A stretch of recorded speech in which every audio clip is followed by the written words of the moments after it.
my soul. I live for you alone, every breath. Nous allons garder encore une atmosphère de prière. Nous allons prier encore pour commencer. Maintenant que nous sommes là face à face avec Dieu, nous allons lui dire: Seigneur, c'est vrai que tu me touches. Mais Seigneur, je veux aussi te toucher ce soir. Amen. Est-ce que l'adorateur peut prier dans ce sens? Seigneur, nous voulons te toucher ce soir, Seigneur, d'une manière aussi extraordinaire. De la même manière, Seigneur, que tu nous touches chaque jour. Ce soir, Seigneur, permets-nous aussi de toucher ton cœur. Permets-nous, Seigneur, aussi, Seigneur, de toucher, Seigneur, ton cœur ce soir. Dans le nom de Jésus. Maintenant que nous sommes là, Seigneur, face à face avec toi, Seigneur, nous ne voulons pas seulement te contempler, mais nous voulons aussi, Seigneur, te toucher. Telle est la plus grande prière, Seigneur, que nous voulons élever ce soir, dans le nom de Jésus. Seigneur, laisse-nous te toucher. Laisse-nous te toucher, Seigneur. Tel est le désir, Seigneur, de chacun d'entre nous ce soir, ce lieu. Nous voulons te toucher, Seigneur. Nous voulons toucher ton cœur, Père éternel. Au fur et à mesure que nous avançons, Seigneur, dans cet enseignement, nous comprenons, Seigneur, vraiment l'utilité, Père éternel, de pouvoir toucher ton cœur, de pouvoir connaître ton cœur et de pouvoir le toucher, Seigneur. Et à la fin, Seigneur, d'avoir ce cœur-là. Alors, Seigneur, ce soir, notre désir, Seigneur, le plus ardent, c'est de te toucher, Seigneur. C'est de toucher ton cœur dans le nom de Jésus. Merci encore, Seigneur. Alors, Père, avant de commencer, comme ta parole le dit, nous renversons, Seigneur, tout raisonnement et toute hauteur qui s'élève contre ta connaissance. Et nous amenons encore toute pensée captive, Seigneur, à l'obéissance de Christ. Amen. Je vous salue tous encore dans le nom de Jésus. Amen. Je remercie encore Dieu pour sa présence encore effective dans ce lieu. Je le bénis encore de ce qu'il fait de moi chaque jour. Et par la même occasion, je bénis aussi ces personnes-là qui l'utilisent fortement pour ma vie. Je vais signer ici le pasteur et son épouse qui croient en moi chaque jour. Et j'aimerais que nous bénissions encore Dieu pour leur vie. Et je n'oublie pas aussi cet homme que Dieu m'a donné, mon époux, celui-là que Dieu a mis à mes côtés, pour pouvoir encore avancer et aller plus loin encore dans les plans qu'il a pour moi. Amen. Amen. Amen. Alors hier, nous avons vu la deuxième partie de cette série d'enseignements qui était de toucher le cœur de Dieu. Et nous avons compris quel était l'intérêt majeur, quels sont les intérêts majeurs de toucher le cœur de Dieu. Son serviteur nous a expliqué, nous a donné trois intérêts majeurs de toucher le cœur de Dieu. Et ce soir, nous allons voir l'un des moyens par excellence de toucher le cœur de Dieu. Et ce moyen-là, c'est toucher le cœur de Dieu par l'obéissance ou la soumission à Dieu. Comme verset de base, nous avons 1 Samuel 15, 22. 1 Samuel 15, 22. La parole de Dieu dit: l'Éternel trouve-t-il du plaisir dans les holocaustes et les sacrifices, comme dans l'obéissance à la voix de l'Éternel? Voici, l'obéissance vaut mieux que les sacrifices, et l'observation de sa parole vaut mieux que la graisse des béliers. Dans une autre version, dans celle de la parole du Seigneur, il dit: les holocaustes et les sacrifices font-ils autant plaisir à l'Éternel que l'obéissance à ses ordres? Non, car l'obéissance est préférable au sacrifice. La soumission vaut mieux que la graisse des béliers. Amen. Une fois de plus ici, la parole de Dieu, comme j'ai l'habitude de le dire, elle est claire. Nous n'avons pas besoin d'aller dans plusieurs démonstrations. La parole de Dieu ici nous dit que notre Père prend plaisir à l'obéissance, à la soumission et non au sacrifice. Amen. Il dit bien non. qui ne prend pas plaisir au sacrifice, mais prend plaisir à l'obéissance et à la soumission. Et l'un des moyens par excellence, comme je disais plus haut, pour un fils d'arriver à toucher le cœur de son père, c'est d'être un fils ou une fille obéissant, obéissante, et être soumis à lui. Nous savons que l'obéissance, comme définition que j'ai pu avoir, l'obéissance est l'exécution de la volonté de Dieu, mais pas seulement. Elle est aussi l'acceptation complète, sans restriction, et de tout cœur de cette volonté-là. La soumission, par contre, contient l'obéissance. Quand on parle de soumission, on parle de l'abandon total. On parle d'être sous la mission de quelqu'un, sous la mission de Dieu. Amen. Donc nous comprenons que c'est quelque chose qui fait plaisir à Dieu, que nous soyons obéissants. Même nous, en tant que parents, nous avons des parents là dans la salle, on prend plaisir quand notre enfant nous obéit. On prend plaisir quand notre enfant fait ce qu'on veut et fait ce qu'on lui demande de faire. On prend plaisir à cela.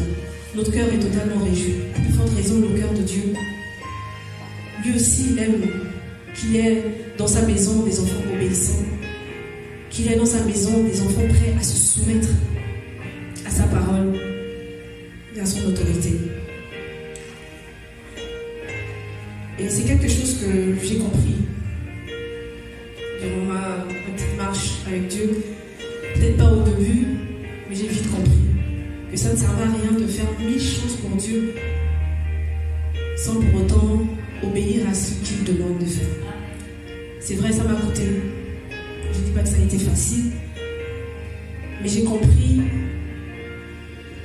dans ma marche, j'ai compris au fur et à mesure que j'avançais avec lui, au fur et à mesure que je contemplais sa présence, au fur et à mesure que j'allais en profondeur avec lui, j'ai compris que oui, c'est ça qui fait plaisir à Dieu. C'est d'obéir. C'est de faire ce qu'il dit. Quoi que ça m'a coûté, aujourd'hui je vois les fruits de cette obéissance-là. Amen. Nous pouvons faire 1000 choses à la fois, mais ce qui importe à Dieu, c'est de savoir combien nous lui obéissons. C'est l'obéissance qui fera de toi un fils particulier. C'est l'obéissance qui va te distinguer. Amen. Amen. Alors comment obéir à Dieu? Nous devons obéir à Dieu d'une manière totale et non partielle. Amen. Parce que nous l'aimons, nous obéissons, tout simplement. On ne peut pas dire aimer quelqu'un et ne pas faire ce que la personne veut que l'on fasse. C'est juste pas possible. On ne peut pas venir dans la présence de Dieu chaque jour, ou encore quand nous sommes dans sa présence, dans notre intimité avec lui, et de dire au Seigneur, Seigneur, je veux être un instrument malléable entre tes mains. Nous avons souvent ces mots assez forts, mais qui ne traduisent pas souvent comment nous vivons chaque jour. Nous disons, Seigneur, nous voulons être un instrument, nous voulons des instruments entre tes mains. Fais de nous ce que tu veux. Emmène-nous où tu veux. Mais après cela, nous n'obéissons pas. Ce qui compte pour Dieu, ce n'est pas le fait que tu dises cette parole-là. Ce n'est pas ce qui compte. Mais c'est que vraiment, toutes ces paroles-là traduisent vraiment ta vie, ta marche avec Dieu. C'est ça qui intéresse Dieu.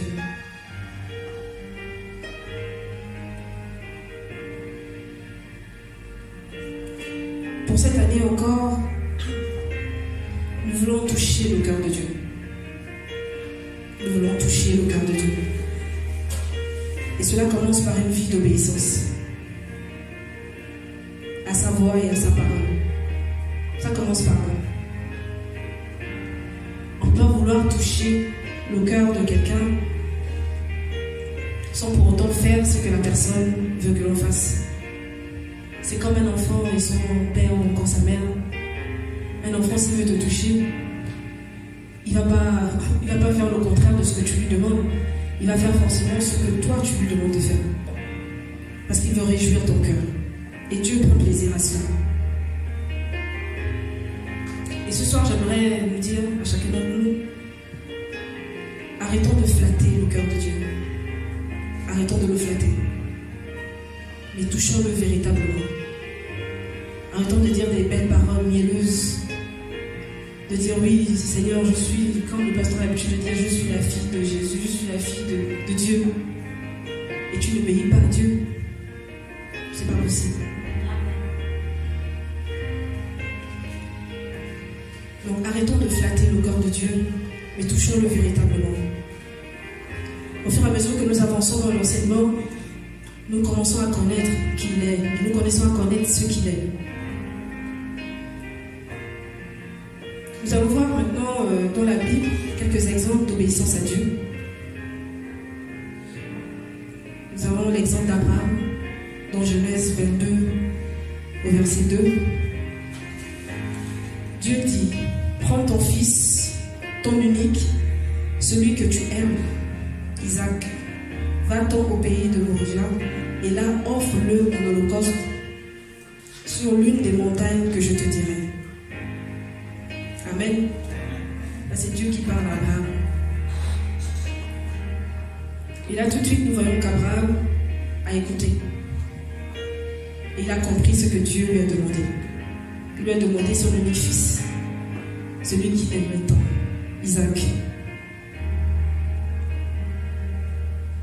Dieu savait combien de fois Abraham tenait à Isaac. Il le savait. C'était quand même son unique fils. C'était celui-là qu'il avait eu avec la femme qu'il aimait. Mais Abraham n'a pas mis Isaac avant Dieu. Il n'a pas mis la bénédiction de Dieu avant Dieu. Il a d'abord obéi. Sans restriction.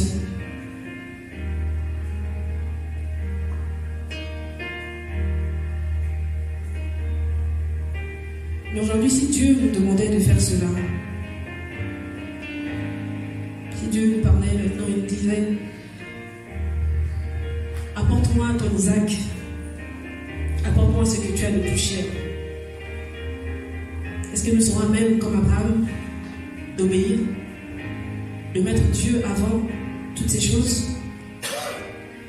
Est-ce que nous suivons réellement Dieu parce que nous voulons le connaître, être intime, ou le suivons non seulement pour ses bénédictions ou pour les Isaac qu'il nous a donnés ou bien que nous espérons qu'il nous donne? Que ferons-nous réellement dans le cas d'Abraham? De sacrifier sur l'autel la plus grande bénédiction que Dieu nous a donnée. Amen. Le Seigneur, peut-être, il ne va pas te demander aujourd'hui de prendre ton fils et d'aller sur la montagne, de le sacrifier.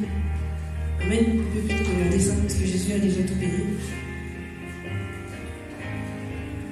Mais ce que le Seigneur te demande, par exemple, c'est de te sanctifier.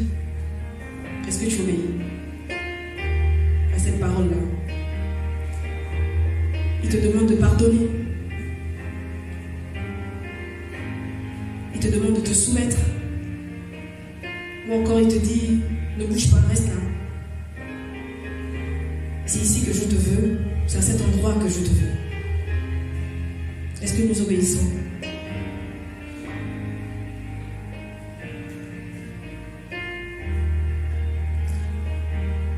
Je vais continuer et je vais dire que l'homme obéissant s'attend à Dieu et garde ses commandements, quel qu'en soit le coup. Nous devons obéir à Dieu. Nous avons aussi l'exemple de Daniel et ses amis qui ont obéi à Dieu en allant jusqu'au bout dans la fournaise, dans la fosse aux lions. Ils ont refusé de se souiller. Daniel a refusé de se souiller. Parce qu'il savait que ça n'allait pas plaire à Dieu. Dans Daniel 3, au verset 20. Nous avons encore l'exemple de Job qui a été obéissant dans la richesse comme dans la pauvreté. Il a été obéissant à Dieu. Et nous avons l'exemple la plus extraordinaire, celle de Jésus, qui a obéi jusqu'à la croix. Nous voyons dans Philippiens 2, au verset 8. Et ayant paru comme un simple homme, il s'est humilié lui-même, se rendant obéissant jusqu'à la mort, même jusqu'à la mort de la croix. L'obéissance de Jésus a été totale. il allait jusqu'au bout. Même quand il était dans le jardin de Gethsémani et que sa sueur s'est transformée en courroux de sang, pendant qu'il était en agonie, il a quand même pu dire au Seigneur, Père, non pas ma volonté, mais ta volonté. Il a obéi jusqu'au bout.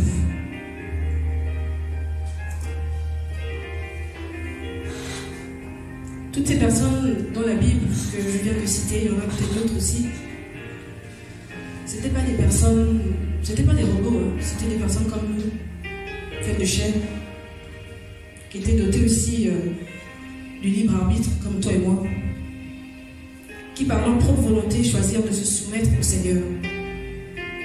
Leur obéissance venait du cœur. Et c'est le seul genre d'obéissance dont la parole de Dieu nous parle. Amen. Donc nous avons vu ici quelques exemples des personnes qui ont obéi jusqu'au bout. Et nous savons que toutes ces personnes-là n'étaient pas des personnes extraordinaires, c'est des personnes aussi comme nous. S'ils ont pu, ce que nous aussi nous pouvons le faire. Ils n'étaient pas dotés d'une puissance extraordinaire, non. Tout simplement pour l'amour qu'ils avaient envers Dieu. Cet amour-là les a conduits à être obéissants jusqu'au bout. Ce soir, nous allons prendre le temps de voir ensemble 8 traits de caractère d'un enfant obéissant. 8 traits de caractère d'un enfant obéissant.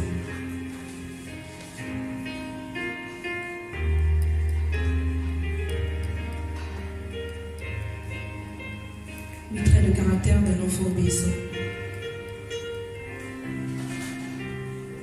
Un enfant obéissant a forcément des traits de caractère. Il y a des caractères qui ne font pas douter que cet enfant-là est réellement obéissant. Et comme premier caractère, nous avons avant toute chose l'écoute. L'écoute. Un enfant obéissant écoute, il sait écouter et non entendre. Il y a une différence entre écouter et entendre. La Bible nous dit dans Proverbe 80, « Mon fils, sois attentif à mes paroles, prête l'oreille à mes discours, la connaissance de sa parole pour mieux chercher. » Ok, c'est bon. Voilà. Mon fils, sois attentif à mes paroles, prête l'oreille à mes discours. Comme je disais, il y a une différence entre écouter et entendre. Et j'ai calculé la définition de entendre. Entendre est un acte passif. La personne qui entend ne fait pas particulièrement attention à tout ce qu'il y a autour. Elle les perçoit simplement parce qu'ils font partie de son environnement. C'est-à-dire que tu entends, mais tu ne fais pas attention à tout ce qui est autour de tout ce que la personne est en train de te dire. Par contre, écouter requiert une attention, une volonté de la part de la personne qui effectue l'action. Donc ici, écouter requiert une attention, une volonté de la part de la personne qui effectue l'action.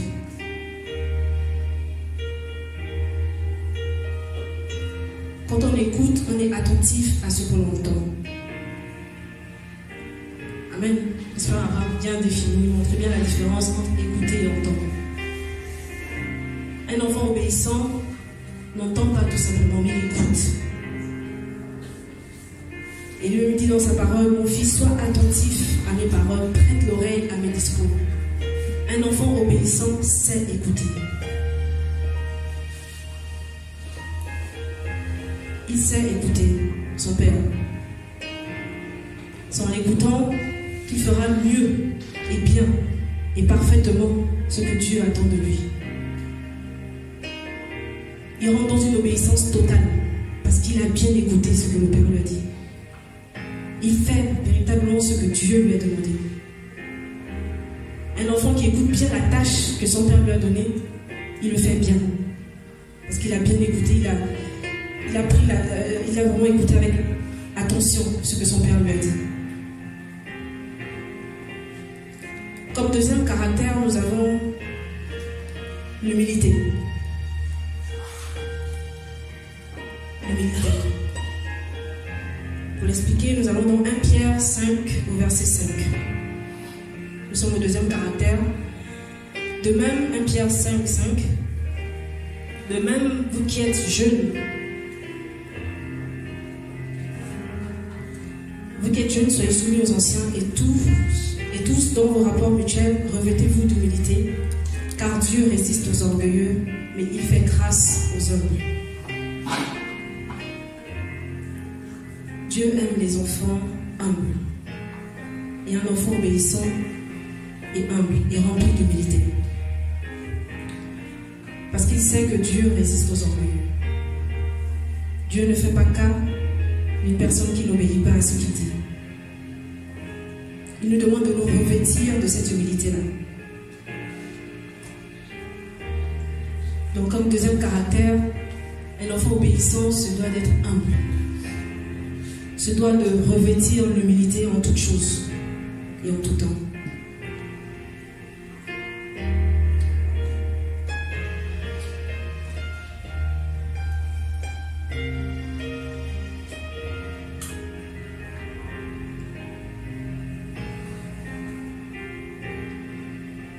L'écoute aussi, l'écoute nous emmène aussi à la connaissance de sa parole.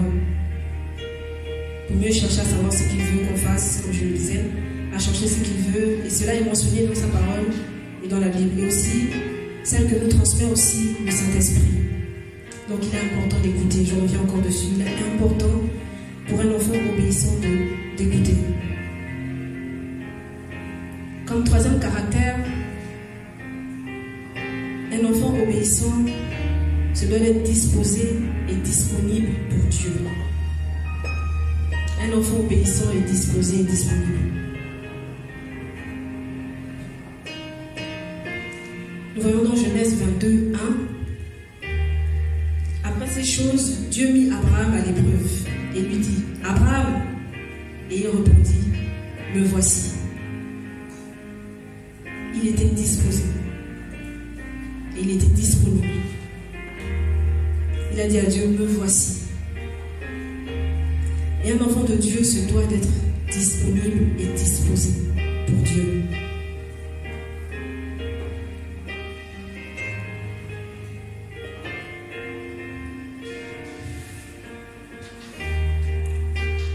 Nous devons être disposés et disponibles pour lui à tout moment. Nous n'allons pas dire à Dieu, non Seigneur, attends d'abord parce que je finis d'abord avec ça. Oui Seigneur, je finis d'abord de faire ça, je finis d'abord de me marier et puis après je vais... Ou bien Seigneur, non, je m'occupe d'abord des enfants. Non. Nous devons être totalement disposés et disponibles. Quand j'appelle mon fils, mon de mes fils, il ne va pas me dire, maman, je suis occupée en train de faire ça ou ça. Non. Il vient. Il vient automatiquement. Dès que je donne j'appelle par son nom, il répond oui et il vient. Amen. Il est totalement disposé et disponible. Et c'est comme cela que nous devons être aussi.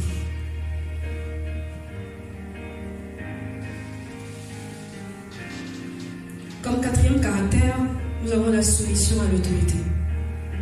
La soumission à l'autorité. C'est un des caractères d'un enfant obéissant. Il est soumis à l'autorité. 1 Pierre 2, 13 dit « Soyez soumis à cause du Seigneur à toute autorité établie parmi les hommes, soit au roi comme au souverain. » Verset 14 « Soit au gouverneur comme envoyé par lui pour punir les malfaiteurs et pour approuver les gens de bien. » Il nous faut accorder de l'importance à l'autorité. Il nous faut être soumis à l'autorité. Tout simplement. Nous ne pouvons pas dire obéir à Dieu. Et Dieu dit que c'est lui qui a établi toute autorité, sachant que lui aussi est l'autorité. Et ne pas nous soumettre d'abord à ces autorités-là que Dieu met devant nous. C'est pas possible. Nous ne pouvons pas nous dire enfants obéissants ou encore se dire que nous voulons toucher le cœur de Dieu en étant insoumis à l'autorité. C'est pas possible. C'est lui qui a établi toute autorité Et nous devons nous soumettre à toute autorité. Parce qu'ils viennent de Dieu. Il nous faut vraiment accorder de l'importance à l'autorité. C'est quelque chose vraiment qui vient vraiment mettre un décalage dans notre obéissance à Dieu. Qui est d'obéir, qui est de nous soumettre à l'autorité. C'est pas souvent facile parce que beaucoup de familles, on n'a pas été avec nos papas, ou avec nos parents, on a un peu été élevés à gauche, à droite, donc c'est un peu difficile souvent pour nous d'être soumis à l'autorité. Mais Dieu prend plaisir à cela. Tu veux toucher le cœur de Dieu, commence à te soumettre à l'autorité que Dieu a mis devant toi. À toute autorité que Dieu a mis devant toi. Et tu verras le cœur de Dieu touché. Jacques 4, 7 encore dit, soumettez-vous donc à Dieu, résistez au diable et il fuira loin de vous.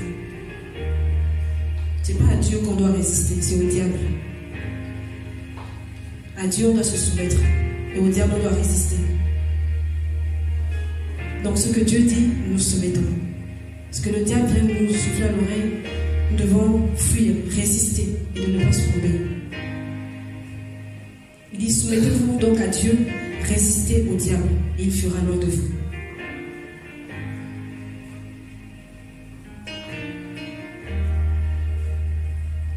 Comme cinquième trait de caractère, nous avons la foi.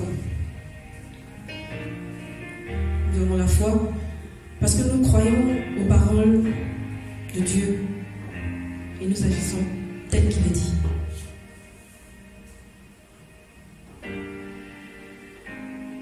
La foi est très importante aussi pour un enfant obéissant. Un enfant il croit en ses parents pour tout et tout. Tu peux dire à un enfant, à ton fils ou à ta fille, demain on va aller voir la lune, on va aller toucher la lune. Il va te croire. Il va te croire. Il va même être content, il va bien dormir même parce que il va se dire maman a dit, ou papa a dit que demain on ira toucher la lune ou toucher les étoiles. Il va te croire. Et la foi est très importante aussi. Dans le trait de caractère d'un enfant obéissant, il doit croire. Il nous demande de nous sanctifier. Nous n'avons pas encore vu peut-être pourquoi il nous demande ça, mais nous exécutons tout simplement parce que sa parole le dit.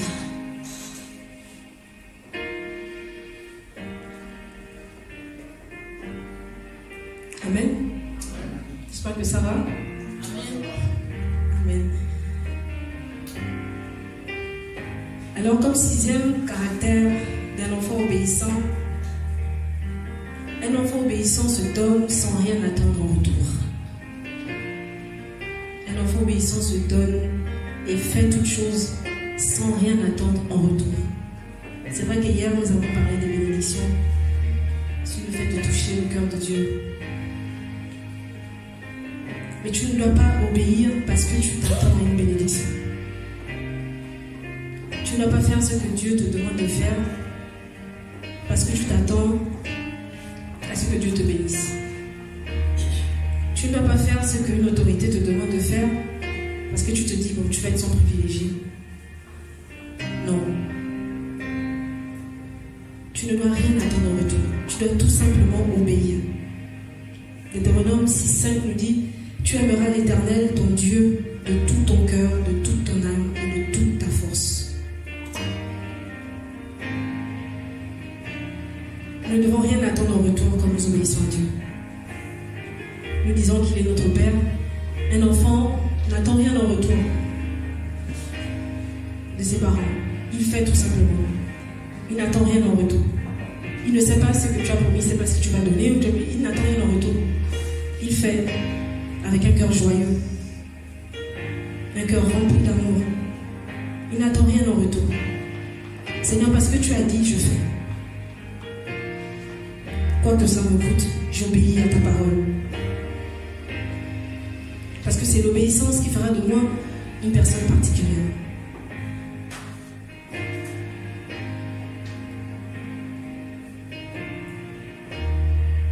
Comme septième point, un enfant obéissant se doit de développer une intimité avec Dieu par la vie de prière. c'est très important. Et développer une intimité avec Dieu par la vie de prière. Nous devons sans cesse être en prière, en communion avec Dieu. La parole de Dieu dit dans Marc 14, 38, veillez et priez, afin que vous ne tombiez pas en tentation. L'esprit est bien disposé, mais la chair est faible. Et 1 Thessaloniciens 5, 17 dit, priez sans cesse. Il est important pour nous de veiller et de prier, de développer cette intimité avec Dieu, afin que nous ne tombions pas dans la désobéissance.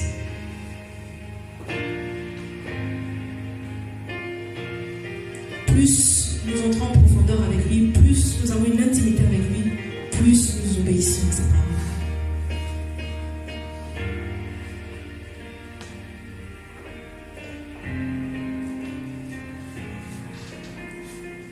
Il faudra bien développer une intimité avec lui chaque jour, comme la parole de Dieu nous dit.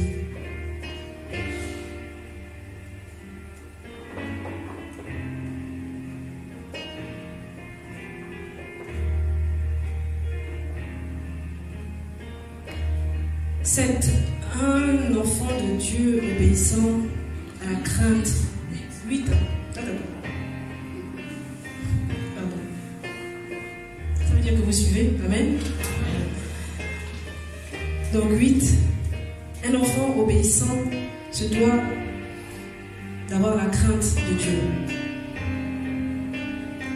Proverbe 23, 17 dit que ton cœur n'envie point les pécheurs, mais qu'il ait toujours la crainte de l'Éternel. Quand on parle de crainte ici, c'est pas forcément la peur.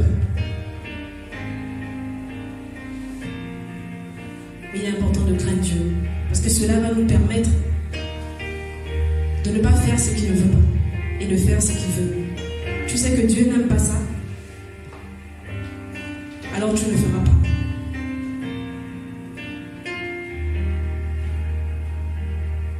Donc il est important pour un enfant obéissant d'avoir la crainte de Dieu. Nous devons craindre Dieu. Et non avoir peur de Dieu, mais avoir la crainte de Dieu. Il faut toujours qu'il y ait de la crainte en nous. Quand tu te retrouves face à une tentation, quand tu te retrouves face à quelque chose qui ne plaît pas à Dieu, parce que tu as dans ton cœur la crainte de ce père-là, tu te dis non, je ne le fais pas. La crainte de Dieu te permettra vraiment de rester dans l'obéissance. Il te dit, mais qu'il ait toujours, il n'a pas dit par moment, mais il dit toujours la crainte de l'Éternel dans ton cœur. Proverbe 15, 33 dit, la crainte de l'Éternel enseigne la sagesse, et l'humilité précède la gloire. La crainte de l'Éternel enseigne la sagesse, et l'humilité précède la gloire. Amen. Donc nous devons craindre Dieu. Nous devons toujours avoir au-devant de nous cette crainte-là. Je vais rajouter un dernier caractère. C'est vrai que j'ai dit 8, mais je vais rajouter un 9e. Un enfant de Dieu obéissant se doit d'avoir un cœur d'un petit enfant. Il le dit bien dans sa parole dans Luc 18, 16. Et Jésus les appela et dit, laissez venir à moi les petits enfants et ne les empêchez pas, car le royaume de Dieu est pour ceux qui leur ressemblent. Avoir le cœur d'un petit enfant. Un petit enfant, il ne résiste pas, il fait, il exécute. Et il dit bien que c'est ceux-là qui seront avec lui dans le royaume de Dieu.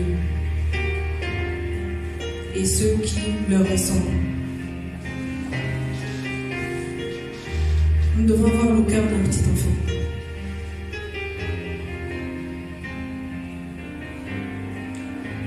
Amen. Donc nous avons vu ici 9 caractères d'un enfant obéissant. Et nous avons compris qu'il est important pour nous de marcher dans l'obéissance, de vivre une vie d'obéissance. Peu importe ce que nous faisons, peu importe nos intentions que nous puissions avoir, ce qui compte, c'est le fruit de l'obéissance envers Dieu. Parce que Dieu aime ça. Avant de chercher à aller plus loin pour 2021,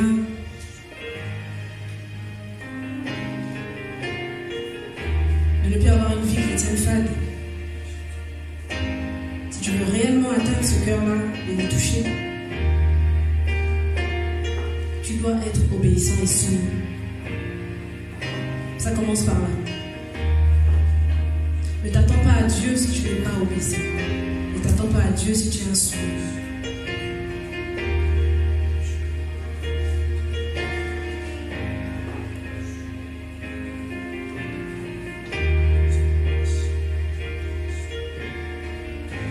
Dieu ne nous demandera jamais de faire une chose pour nous détruire.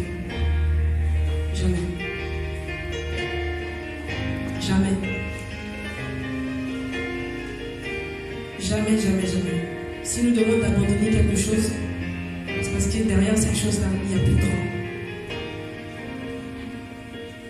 Et tout ce qu'il veut, c'est de forger ce caractère dans toi. Pour que tu sois un enfant obéissant. Car Dieu élève celui qui obéit. Dieu défend celui qui obéit.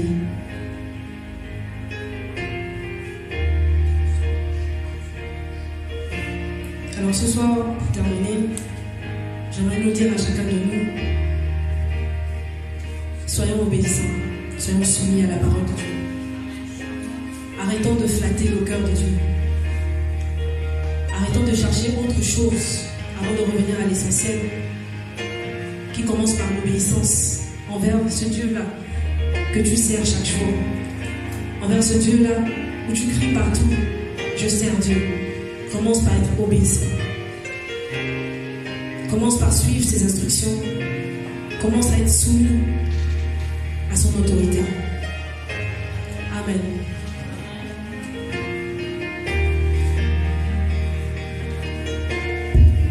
Amen. Alléluia. Nous bénissons Dieu vraiment pour cette parole que nous avons reçue ce soir. Alléluia. Ce qu'on peut déjà retenir de comprendre, c'est que avant toute chose, il faut que nous soyons obéissants à la parole de Dieu. Parce que des fois, nous confondons le service de Dieu à plaire à Dieu forcément. Je pense que on peut toucher le cœur de Dieu principalement, premièrement, en étant obéissant à ce qu'il nous dit. Dans sa parole, il y a ce que l'Esprit de Dieu nous transmet, simplement. Et tout à l'heure, la sœur Dieu nous a expliqué quels sont les traits de caractère d'un enfant de Dieu qui veut obéir à Dieu, qui peut arriver à obéir à Dieu. On a vu qu'il faut qu'il y ait l'écoute, il faut qu'il écoute la parole de Dieu, qu'il écoute Dieu, qu'il soit humble aussi, parce que ça serait très difficile d'être obéissant sans être humble. On a dit aussi qu'il soit disposé, disponible pour Dieu, comme Abraham disait à Dieu, me voici. Toutes les personnes qui ont touché le cœur de Dieu étaient disponibles pour Dieu. C'était disposé à Dieu, mais aujourd'hui nous voyons beaucoup de personnes qui font tellement de choses. Il y a des gens aujourd'hui qui ne viennent plus à l'église, qui n'ont pas le temps de l'église, parce qu'ils sont plus disponibles pour leur travail et pas pour Dieu. Et deux fois même, ils sont à la maison, ils font rien de spécial, mais Dieu n'est pas vraiment leur priorité. On a parlé d'aimer la soumission à l'autorité, c'est ce qu'elle a dit tout à l'heure. Et c'est très important, quand tu apprends à te soumettre à l'autorité, tu apprends à te soumettre à Dieu. Quand tu obéis aux autorités, tu obéis aussi à Dieu. Alléluia, parce que nous servons les autorités comme si nous servons Dieu. Alléluia. Avoir la foi parce que nous croyons à ce que la parole de Dieu dit. Nous sommes obéissants. Jésus a dit qu'il revenait. Et c'est par rapport à cette espérance, cette foi en ce retour-là, que nous vivons une vie pour nous préparer à ce retour et que nous sommes obéissants. Nous ne péchons pas parce que nous voulons être riches. Nous ne péchons pas parce que nous croyons que Jésus va revenir et qu'il va juger le monde. Et si cela dit, se donner sans rien attendre en retour, je pense que quand on a un rapport de dire, Seigneur, je fais pour que tu me donnes. À un moment, quand Dieu ne va pas nous donner, on n'aura plus la force de faire. Et des fois, ce que nous donne la force d'obéir, c'est le fait de seulement juste faire, sans forcément attendre que Dieu nous bénisse. Et on a des fois la force. Elle a parlé aussi de développer l'intimité. Même des fois, malgré toute notre volonté, si on n'a pas de temps de prière avec le Seigneur, ça va être difficile d'obéir à Dieu. Si on n'a pas de temps de communion, notre chair va prendre le dessus et on ne pourra pas. Et en 8 ans, croire, avoir la crainte de Dieu. La crainte de Dieu, c'est vrai qu'elle a dit tout à l'heure, ce n'est pas forcément avoir peur de Dieu, mais des fois c'est avoir peur de Dieu aussi.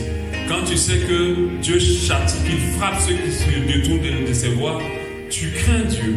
Tu ne peux pas te permettre de faire n'importe quoi. Tu te dis, je sais que si je fais mal, Dieu ne me laissera pas comme ça. Ils peuvent me frapper et d'autres sont morts parce qu'ils n'ont pas eu la crainte de Dieu. Alléluia. Donc la crainte de Dieu nous permet des fois de nous contenir dans l'obéissance. Et la crainte, des fois nous, quand on a des enfants, quand on les éduque, qui sont tout petits, on est obligé de leur susciter notre crainte. L'enfant va dire, ah, si j'ai fait ça, je sais que maman va me taper, papa va me taper. Des fois, c'est ça, des fois, qui le retient à ne pas faire des choses mauvaises ou des choses qu'il a envie de faire. Amen. Donc, il est important pour nous d'avoir la crainte de Dieu, bien sûr. Elle a parlé à la fin. Vraiment, tous ces éléments qu'elle a donnés sont très importants. Je crois que si on les applique vraiment dans nos vies, on va être des enfants obéissants. On touchera le cœur de Dieu. Et quand elle a parlé du cœur du petit enfant, nous savons que le cœur du petit enfant reflète la majorité presque des éléments qu'elle a donnés ici. Les petits enfants sont humbles, ils croient, ils ont la foi, ils font des choses sans forcément entendre des choses en retour. Ils sont disponibles et disposés, comme elle a dit tout à l'heure. Quand j'appelle mon fils, il ne me dit pas, maman, je suis en train de faire telle chose. Il vient tout de suite, peu importe, même quand il regarde la télé, qu'il y a quelque chose qui l'accroche, il va laisser, il va venir. Alléluia. Donc nous allons prier ensemble ce soir. C'était juste pour résumer avec quelques détails. Nous allons prier, demander à Dieu, donne-moi la force. Donne-moi la force. Nous réalisons que ce n'est pas de nous-mêmes que nous pouvons quoi que ce soit. Donne-moi la force de me soumettre à toi, de t'être obéissant en toutes choses. Je sais que si cela est le désir de notre cœur, alors Dieu nous donnera cette force-là, que nous donnera la capacité d'y arriver. Donne-moi ta force. Donne-moi ta force. Donne-moi ta force de me soumettre à toi. Donne-moi la force de t'obéir en toutes choses. Donne-moi cette force-là en 2021. Là où je suis faible, permets-moi d'être fort. Là où j'ai du mal à me contenir, ou à ne pas résister. Donne-moi la capacité, donne-moi la force de pouvoir me tenir debout, de résister fermement. Au nom de Jésus. Seigneur, tu me connais plus que moi-même. Tu sais qu'il y a des choses que je ne peux pas de moi-même les abandonner. Il y a des choses que de moi-même je ne peux pas les surmonter. Donne-moi ta force, car mon désir ce soir, c'est de t'obéir. Car mon souhait ce soir, c'est parce que je veux toucher ton cœur. Et j'ai compris que cela commence par t'obéir d'abord. À t'obéir. Donne-moi la capacité de t'obéir. Donne-moi la force de me soumettre à toi. De me soumettre à toi. De résister à la tentation. De résister au diable. De résister au péché. Et de me soumettre à toi au nom de Jésus. J'entends ta force divine. J'entends ta force surnaturelle en moi. Cette capacité qui va me permettre, sans un effort, d'être au-dessus de mes faiblesses. Au nom de Jésus, Christ de Nazareth. On va dire maintenant, Seigneur, en 2021, que toute ma vie soit une vie d'obéissance à ta voix, à ta parole. Éloigne-moi de tout ce qui te repugne dans ma vie, tout ce qui ne te plaît pas dans ma vie. Que en 2021, que du 1er janvier au 31 décembre, que toute ma vie soit une vie d'obéissance, une vie qui te plaît, une vie qui t'honore, et que je m'éloigne de tout ce qui te repugne, je m'éloigne de tout ce qui ne te plaît pas. Prions comme cela. Oh là là, tu le fais par ta grâce, Seigneur. Je vais aller dans une autre dimension de sanctification, de consécration, d'obéissance à toi, à ta parole, à ton esprit, aux autorités, au nom de Jésus. Je veux que pendant 2021, là où je suis tombé, que je ne tombe plus jamais, et que là où j'ai failli, que je ne faillisse plus jamais, au nom de Jésus. Tu me donnes la capacité de me lever au-dessus de mes faiblesses. Tu me donnes la capacité de me lever au-dessus de mes faiblesses au nom de Jésus. Tu me donnes la capacité de me lever au-dessus de mes faiblesses au nom de Jésus. Que je ne flanche plus jamais, que je ne tombe plus jamais au nom de Jésus. Que 2021 soit une année d'obéissance, une année de soumission à toi, à ton esprit, à ta parole, à toute autorité que tu as établie sur ma vie au nom de Jésus. Donne-moi cette capacité-là, Dieu de grâce, dans le nom précieux de